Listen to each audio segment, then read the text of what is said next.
Barko sa TransAsia nga usa sa mga barkong napadpad paingon sa Punta Inganyo, Lapu-Lapu City tungod sa bagyong Odette na sunog.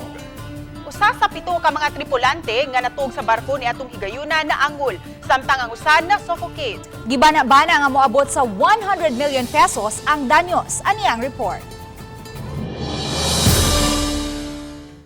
Napukaw ang pagkahinanok sa mga mulupyo sa Sitio Lupa, Barangay Punta Inganyo, Lapu-Lapu City, dihang nagdilaab na ang barko sa TransAsia pasado alauna sa kadlaw ni adtong Sabado. Ang TransAsia 1, usa sa 4 ka mga barko nga gikan sa Tayod Konsolasyon ug napadpad paingon sa Punta Inganyo, Lapu-Lapu City atol sa bagyong Odette. Mato ni Fire Officer 2 Jeffrey Herodias, fire investigator sa Lapu-Lapu City Fire District, nga base sa saysay sa 7 ka mga tripulante ug sa usa ka security guard sa naasong barko nga samtang nangatug sila sa mga tihera sa economy accommodation pasado alas 10 niadtong Biyernes sa gabi, nakatimaho ang usa kanila ug daw may nasunog. Ug pagmata niya, nabantayan na lang niya ang bagang aso sa usa sa mga higdaanan. I-try sa kuha pero pag try niya og buo ma'am, di naman gid ko na madaki pertin yung bagag aso.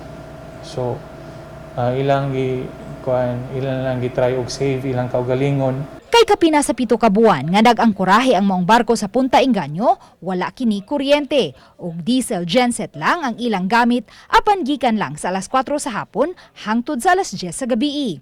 Busa ni adtong higayuna, ngit-ngit ug nangatug na ang tanan. Nakagawas ra hinon ang tanang 7 ka mga tripulante ug ang usa ka security guard gikan sa nasunog nga barko. Apan ang usa kanila nga si Jundel Cabahog nahiagom og first-degree burn sa iyang buko-buko. Samtang naglisod og ginhawa ang laing tripulante nga si Jerry Joy Narte. Gidala sila dayon sa hospital. Anaa na hinuon sila sa stable nga kahimtang matod sa taga Lapu-Lapu City Fire District. Alas 5:45 na sa buntag, hingpit nga napaong ang kayo ug giban-abanang moabot sa 100 million pesos ang danyo sa sunog. Padayon pang gisuta sa kabumberuhan ang posibleng hinungdan niini. Ang TransAsia 1, usa ka passenger vessel kaniadto apan sukad niadtong 2019, wa na kini mobiyahe ug gibaradero na lang sa Tayod Konsolasyon hangtod nga nahitabo ang bagyong Odette. Medyo premature pa kayo para makuan ma'am kay kanang mo somehow conclude ta nga nagi kuan.